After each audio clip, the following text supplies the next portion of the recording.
성경을 보면 믿음의 스승과 제자 혹은 믿음의 선배와 후배 관계가 여러 등장합니다.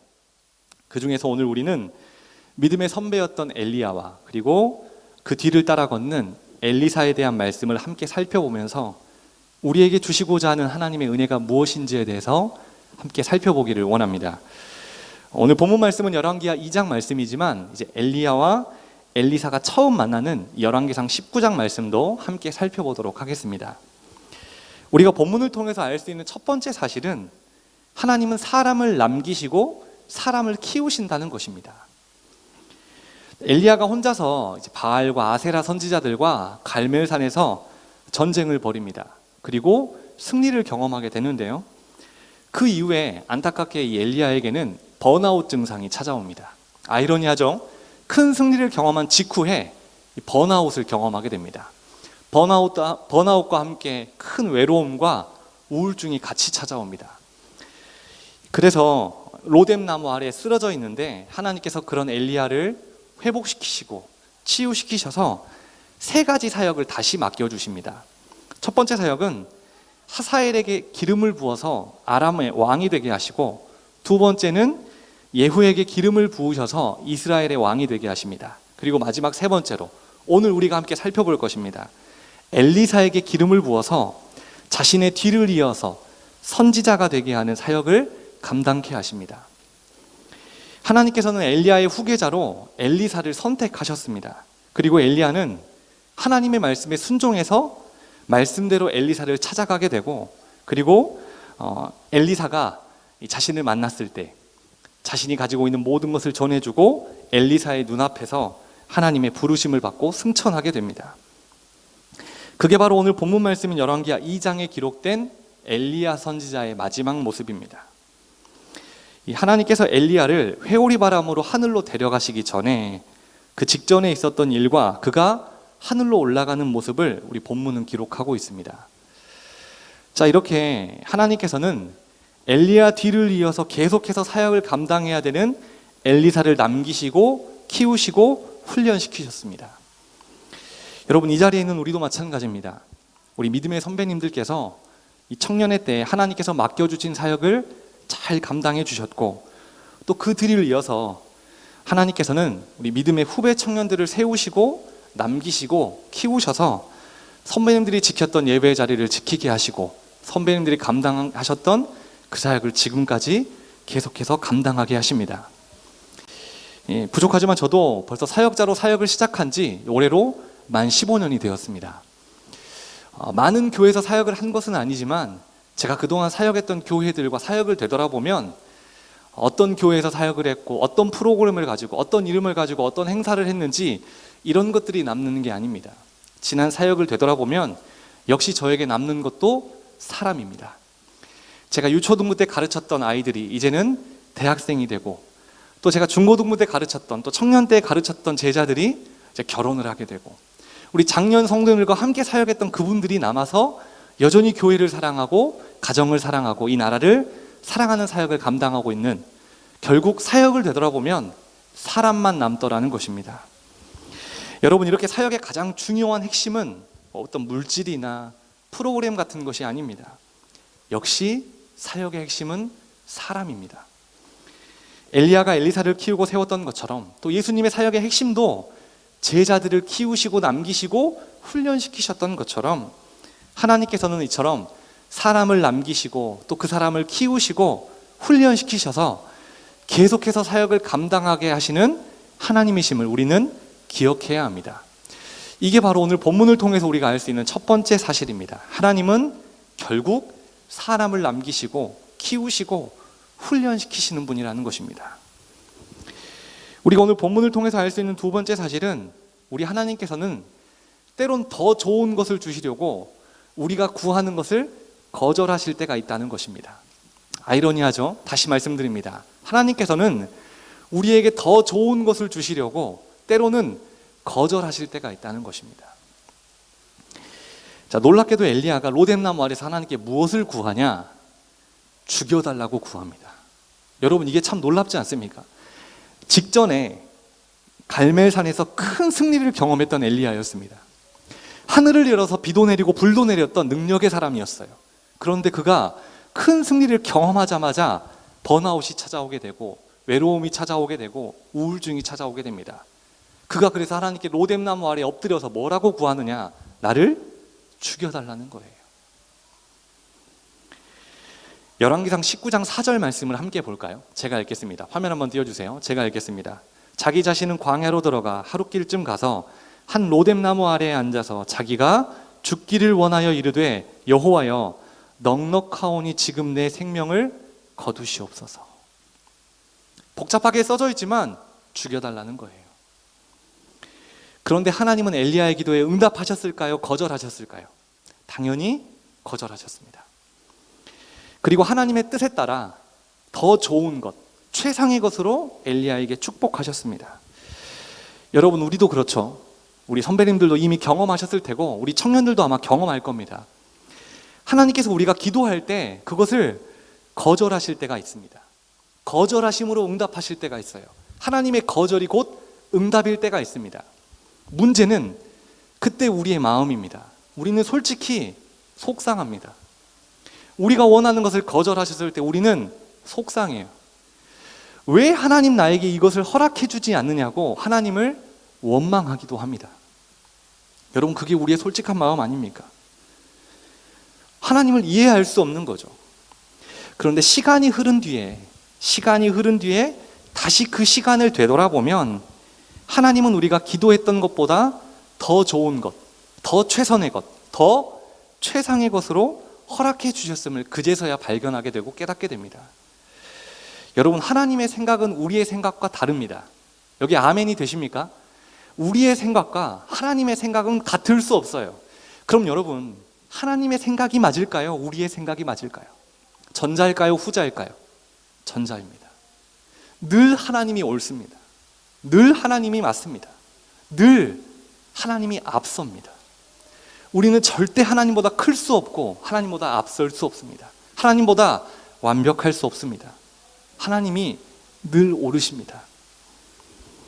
하나님은 우리가 원하는 것도 이미 알고 계시고 우리가 필요한 것도 이미 알고 계시는 분입니다. 그 하나님께서 우리에게 더 좋은 것을 주기 원하십니다. 이 찬양 중에 내 가문 눈 안에라는 찬양이 있습니다. 그 가사를 보면 내 가문 눈 안에 이미 들어와 계신 예수님. 내가 뭔가를 구하려고 눈을 감았을 때 이미 내 안에 들어오셨다는 거예요. 그 말은 이미 알고 계시다는 겁니다. 네가 뭘 필요로 하는지, 뭘 원하는지, 나에게 뭘 구하고 싶은지 이미 다 알고 있다는 겁니다. 그리고 그것을 다 아신 하나님께서는 늘 최선의 것으로, 늘 최상의 것으로 우리에게 허락해 주십니다. 다만 그 타이밍이 우리와 다를 뿐입니다. 하나님의 시간표와 나의 시간표가 다를 뿐이지 분명한 사실은 하나님이 우리에게 주시고자 하는 것은 늘 최선이자 늘 최상이라는 것입니다. 자녀를 낳아서 키우다 보면 지금 이 자리에도 우리 선배님들이 벌써 아이들을 낳으시고 이렇게 데려와서 같이 예배를 드리시는 분들이 많이 계시는데, 자녀를 낳아서 키우다 보면 나를 향한 하나님의 마음을 정말 이만큼 정도는 알게 되는 것 같습니다. 얼마 전에 저희 둘째 딸이 생일이었습니다.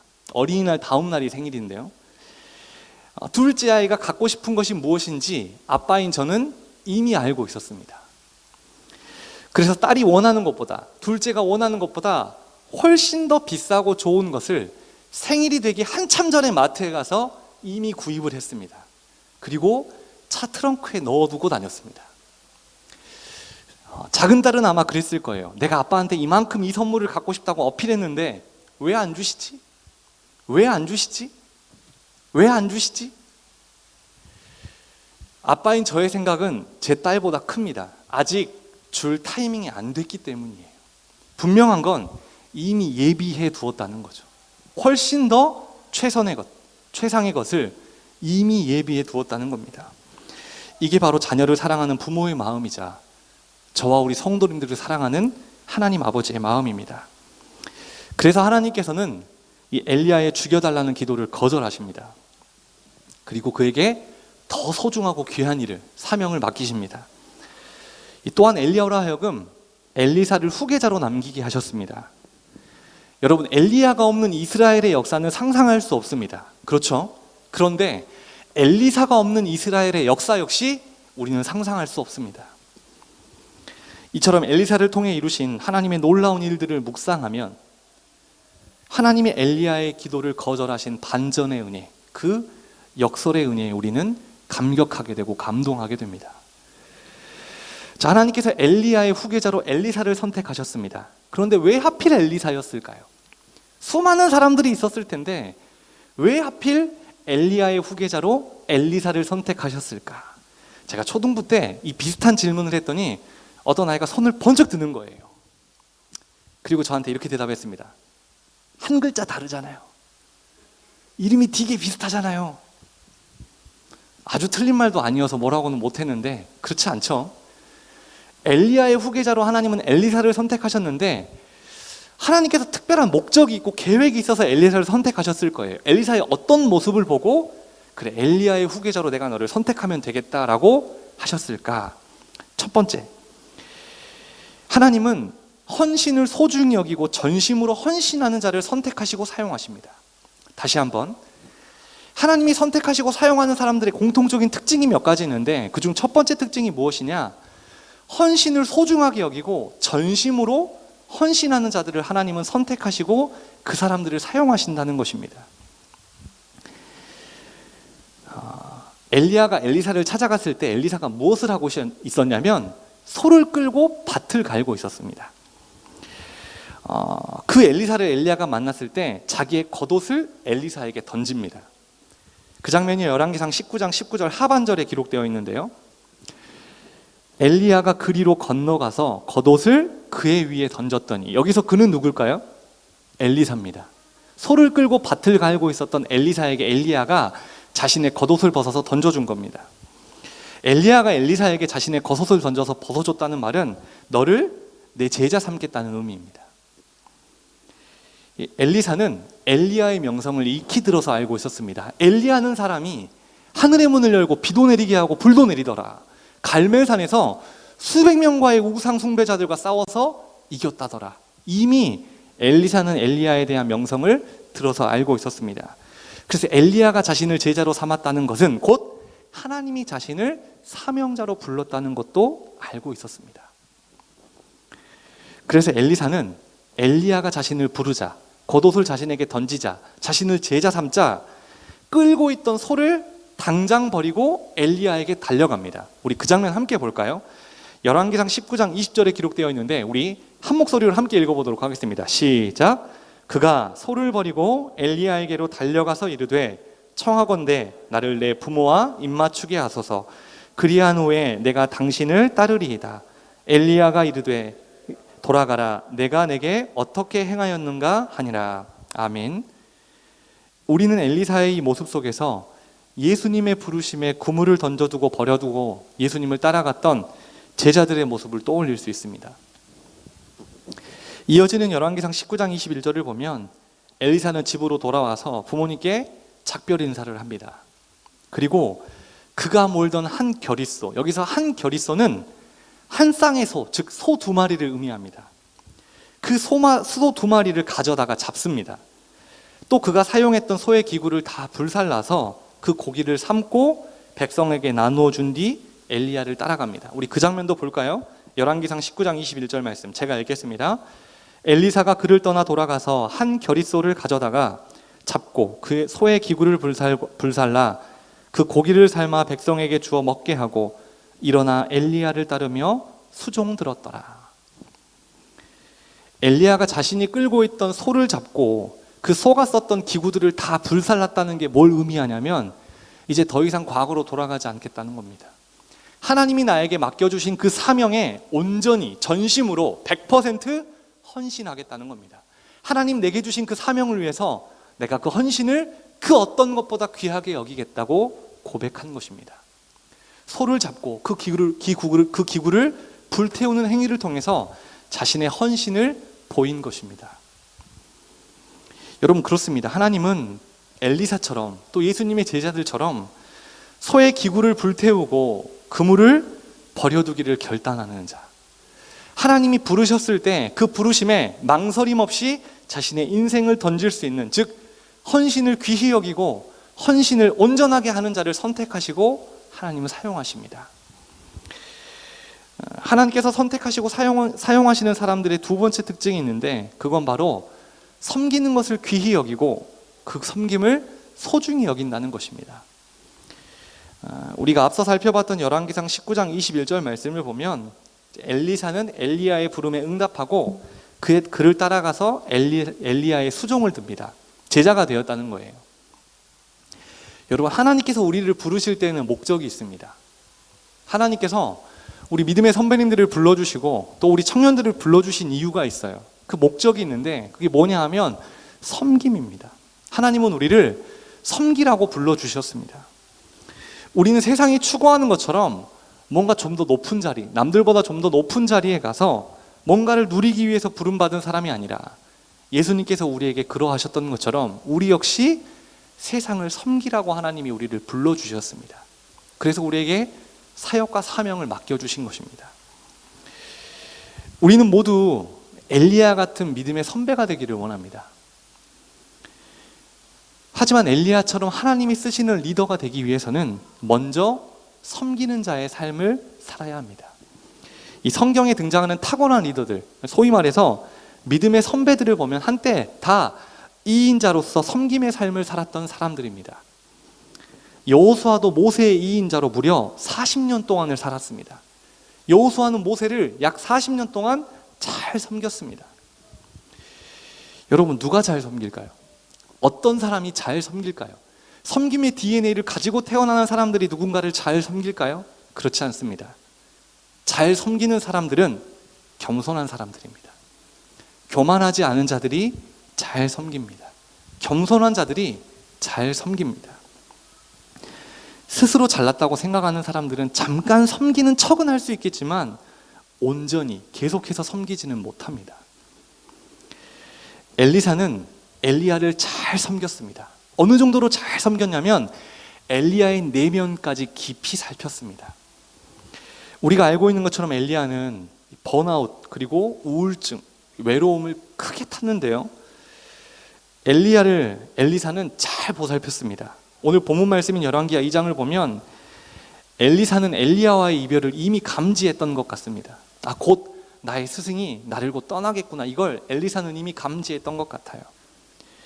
그리고 그때가 더 스승 곁에, 엘리야 곁에 머물러야 한다는 것도 잘 알고 있었습니다. 그래서 엘리야가 자꾸 엘리사에게 너 이제 그만 여기 남아있어라, 나 혼자 떠날 테니까 너 여기 그만 남아있어라, 계속해서 이야기합니다. 그때마다 엘리사가 스승 엘리야에게 뭐라고 이야기하냐면 그런 말씀 하지 마시라고, 내가 당신 곁을 절대 떠나지 않겠다고 계속해서 고백합니다. 우리 엘리사의 마음으로 제가 방금 배경 설명을 해드렸으니까 좀 길긴 하지만 열왕기하 2장 2절부터 5절 말씀을 저와 우리 성도님들이 한 절씩 교독하도록 하겠습니다. 그리고 5절 말씀은 함께 읽어보도록 하겠습니다. 열왕기하 2장 2절부터 제가 읽겠습니다. 앞에 화면을 보셔도 됩니다. 엘리야가 엘리사에게 이르되 청하건대 너는 여기 머물라, 여호와께서 나를 베델로 보내시느니라 하니, 엘리사가 이르되 여호와께서 살아계심과 당신의 영혼이 살아있음을 두고 맹세하노니 내가 당신을 떠나지 아니하겠나이다 하는지라. 이에 두 사람이 베델로 내려가니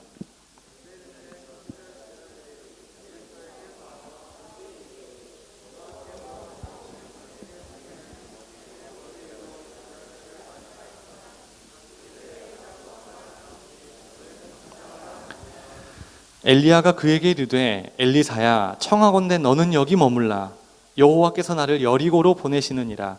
엘리사가 이르되 여호와께서 살아계심과 당신의 영혼이 살아있음을 두고 맹세하노니 내가 당신을 떠나지 아니하겠나이다 하니라. 그들이 여리고에 이르매, 함께 읽겠습니다.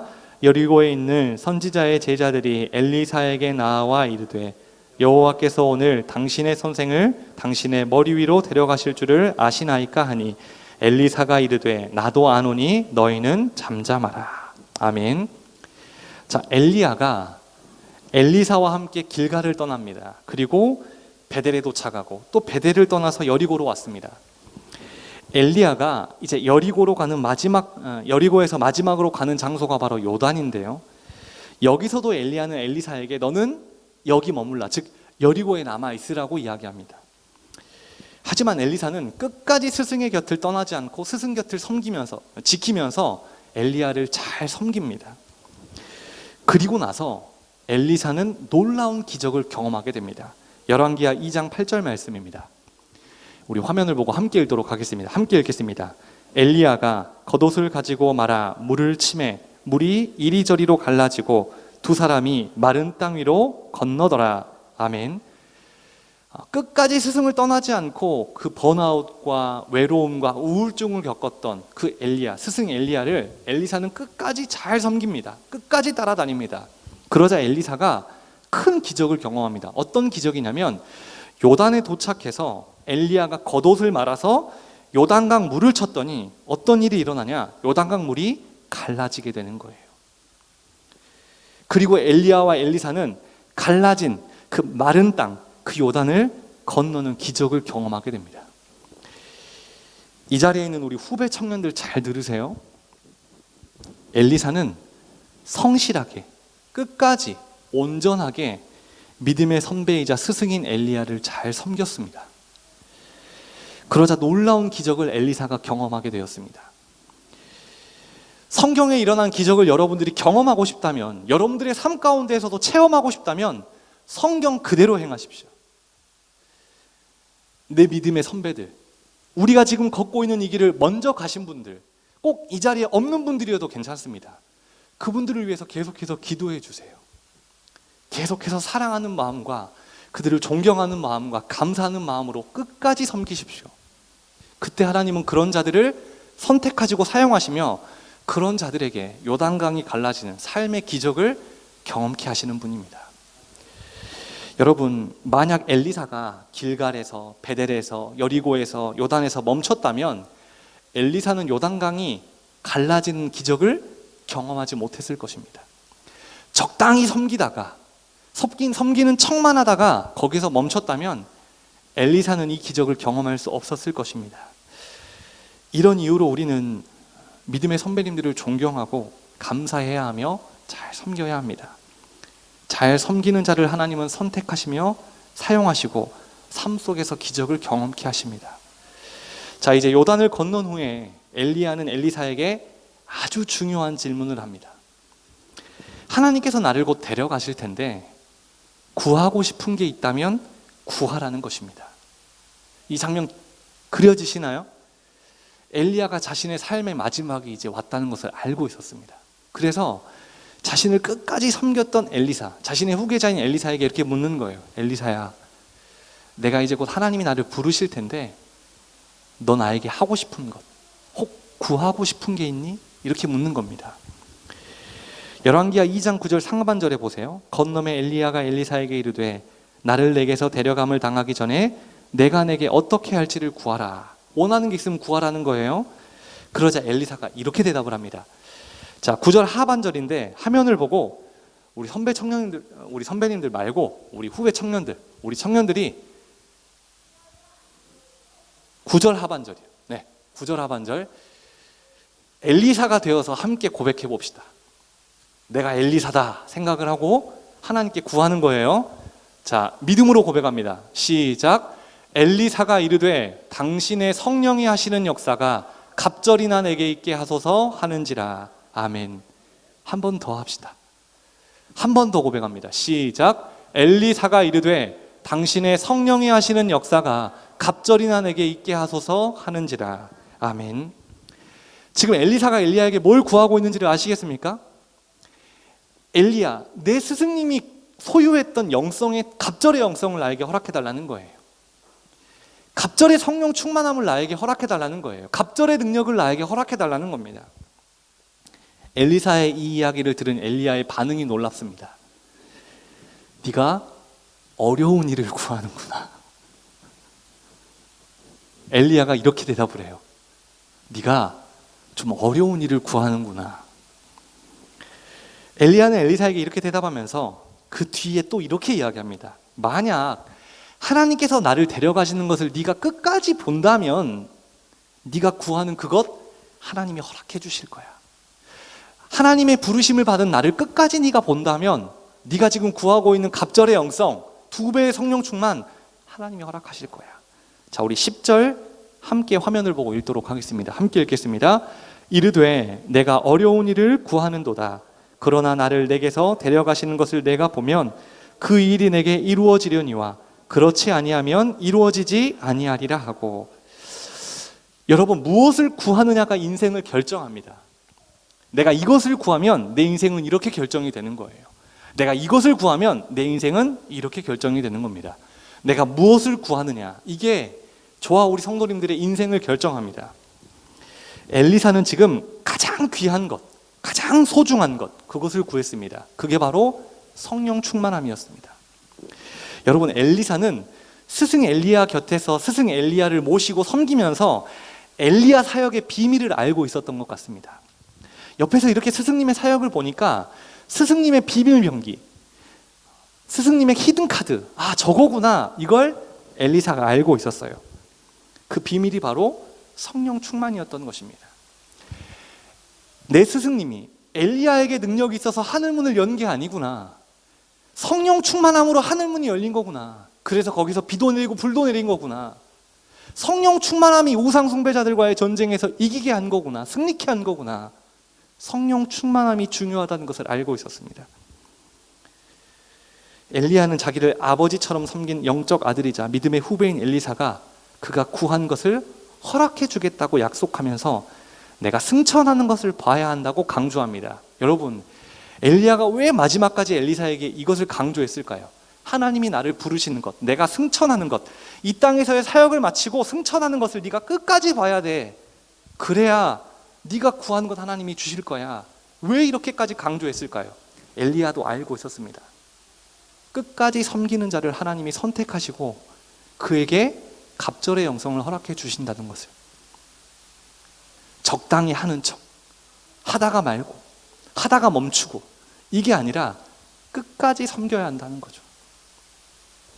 참 부끄러운 일이지만 우리 선배님들이 잘 닦아놓으신 신앙의 길을 사실 쉽게 걸어가고 있는 우리 후배 청년들이 이 길을 미리 가신, 이 길을 미리 걸어가 주신 선배님들에게 감사하며 하나님께 기도했던 적이 얼마나 있을까. 제가 이 홈커밍 데이를 계획하고 준비하면서 저 역시 참 많은 것들이 생각이 나고 참 많이 부끄러워졌습니다.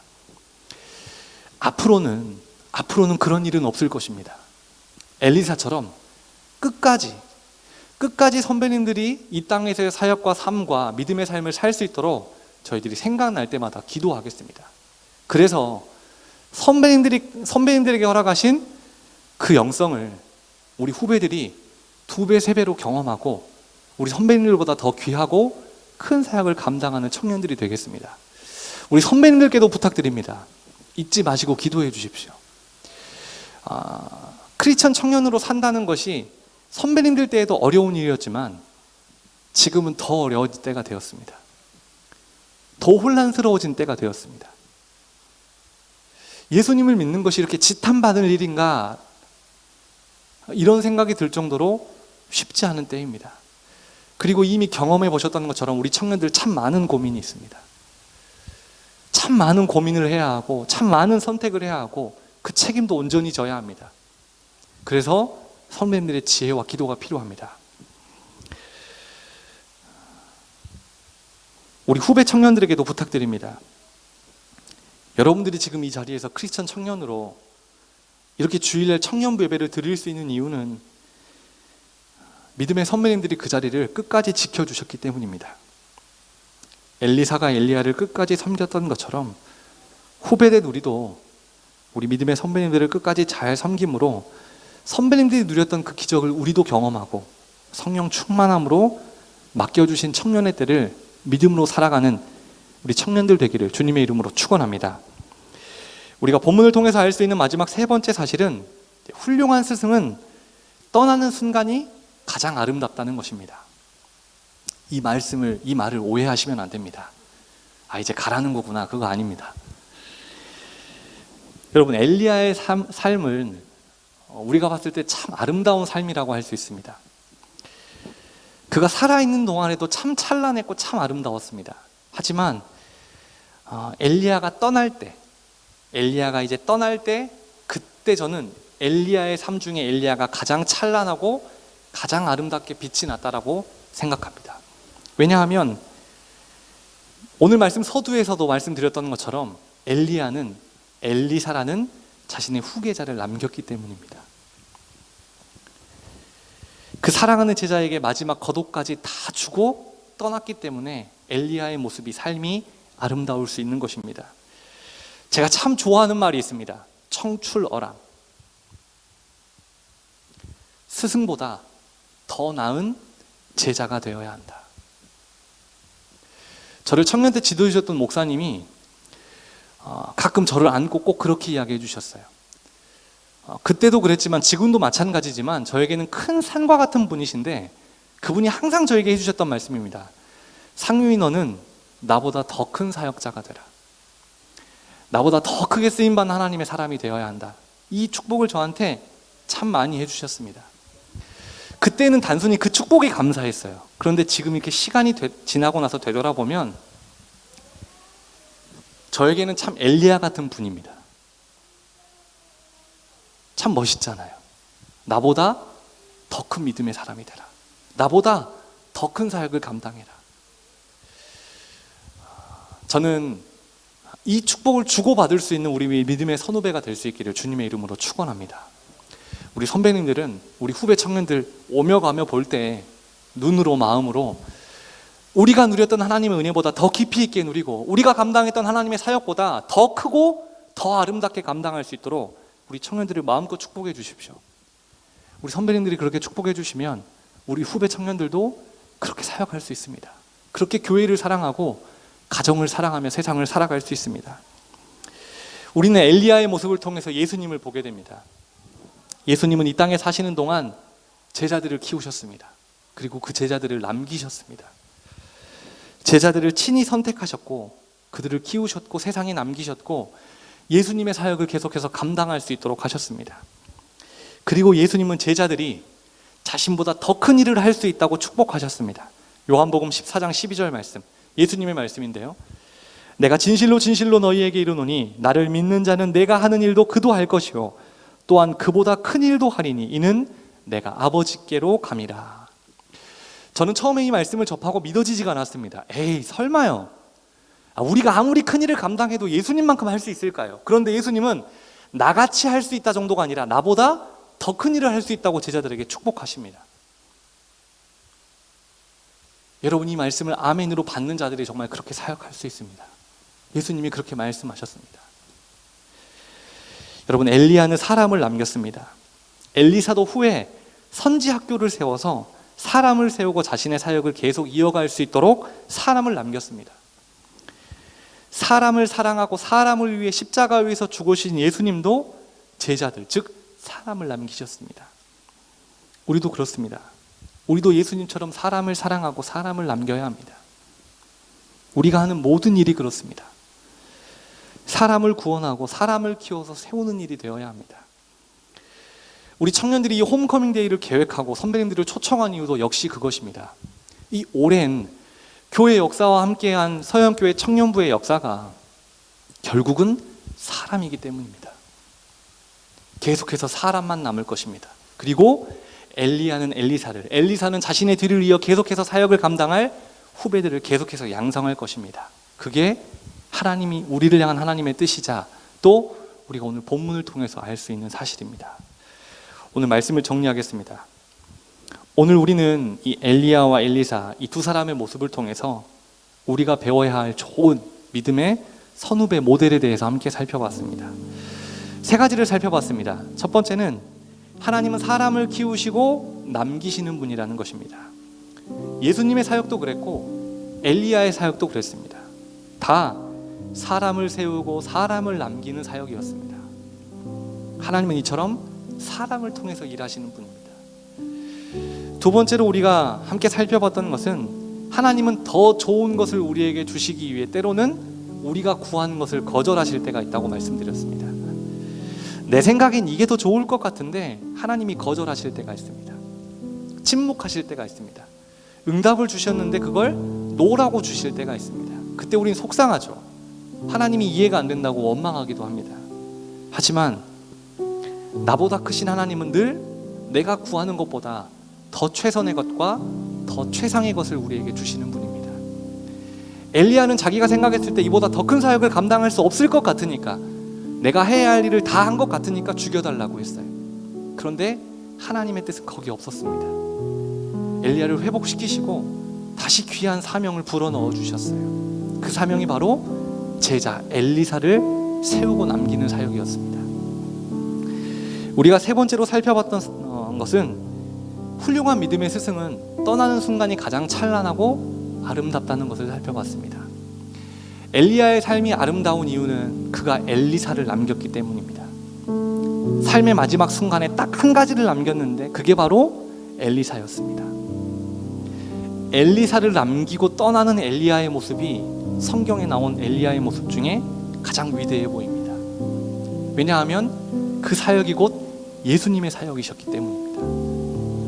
저는 우리 청년부가 계속해서 그 사역을 감당해 왔고 지금도 감당하고 있다고 생각합니다. 우리 선배님들이 계셨기 때문에 후배들이라는 후계자가, 제자들이 남아서 이 자리를 지키며 사역을 감당하고 있습니다. 후배된 청년들은 이제 또 다른 후배들을 위해서 각자의 자리를 지키며 세상이 손가락질해도 조롱해도 비웃어도 미련하다고 손가락질해도 예배의 자리를 지키며 하나님 맡겨주신 사역을 감당하는 것입니다. 이 사역이 반복되어질 때 저는 이 교회에 희망이 있다고 생각합니다. 청년들이 계속해서 세워지고 그 청년들을 뒤에서 기도로 돕는 이 아름다운 믿음의 선후배 관계가 형성될 수 있다고 생각합니다. 바라기는 엘리야와 예수님처럼 후배들의 아름다운 신앙의 모델이 되어주시고, 후배 청년들은 우리 선배님들이 소유했던 그 영성의, 갑절의 영성을 소유해서 하나님의 사역을 잘 감당하는 하나님의 사람들로 바로 서가게 되기를 우리 주님의 이름으로 축원합니다. 우리 셀라 나오실래요? 조명도 한번 다시 꺼주시면 좋을 것 같습니다. 이 말씀을 준비하면서 제 안에 계속해서 울렸던 찬양이 한 곡 있습니다. 축복송입니다. 때로는 너의 앞에라는 찬양인데, 이 찬양이 계속해서 제 안에서 울림을 줬습니다. 꼭 엘리야가 엘리사에게 이렇게 고백하고 있는 것 같아요. 꼭 엘리야가 엘리사에게 이렇게 이야기하고 있는 것 같아요. 이렇게 축복해 주는 것 같습니다. 우리 오늘 주신 말씀을 품고, 우리 믿음의 선배님들은 얼굴 잘 모르겠지만 지금도 이 자리에서 여전히 하나님께 예배드리며 세상보다 하나님을 사랑하고 맡겨주신 사역을 감당하고 있는 우리 후배들에게 축복해 주십시오. 그리고 우리 청년들은 여러분보다 먼저 이 길을 걸어가신 선배님들, 사실 이름도 잘 모르고 얼굴도 잘 모르겠지만 그 선배님들을 기억하면서 감사하는 마음으로 이 찬양을 함께 했으면 좋겠습니다. 우리 때로는 너의 앞에, 때로는 너의 앞에 어려움과 아픔 있지만 담대하게 주를 바라보는 너의 영혼, 너의 영혼 우리 볼 때 얼마나 아름다운지, 너의 영혼 통해 큰 영광 받으신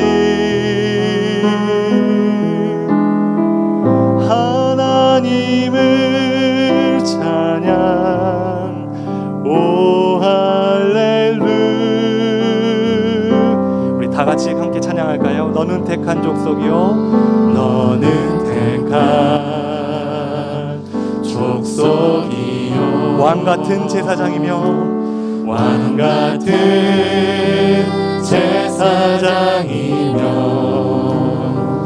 거룩한 나라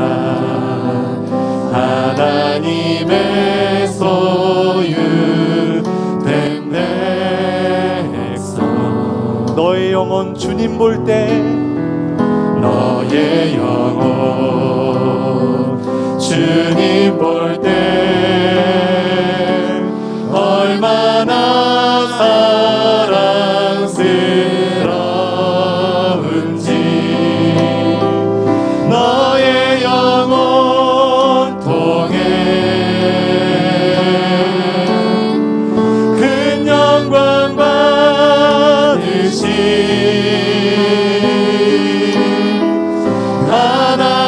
하나님을 찬양 오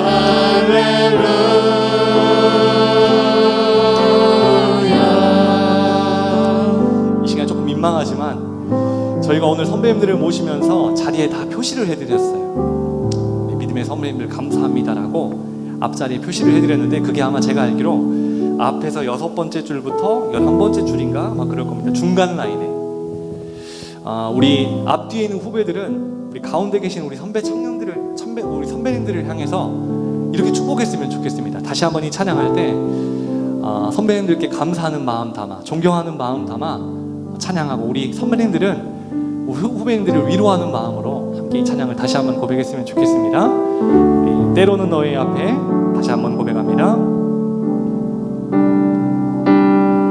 때로는 너의 앞에 때로는 너의 앞에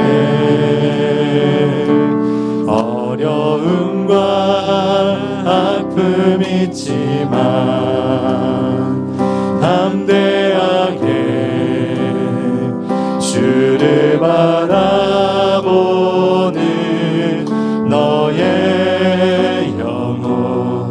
너의 영혼 주님 볼 때 너의 영혼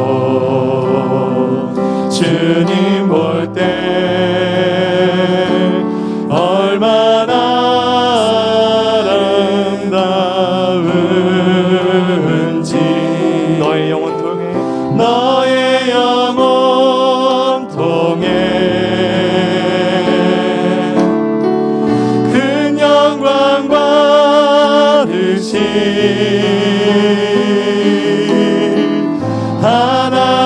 하나님을 찬양 오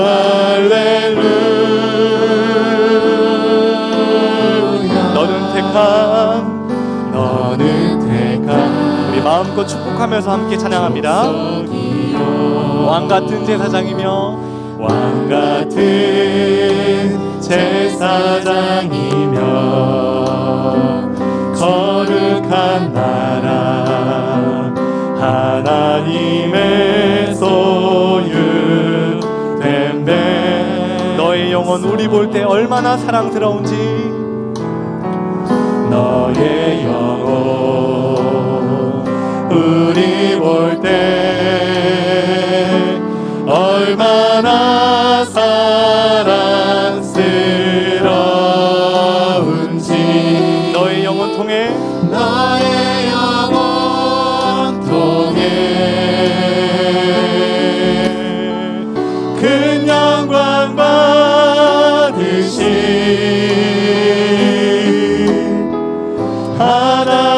하나님을 찬양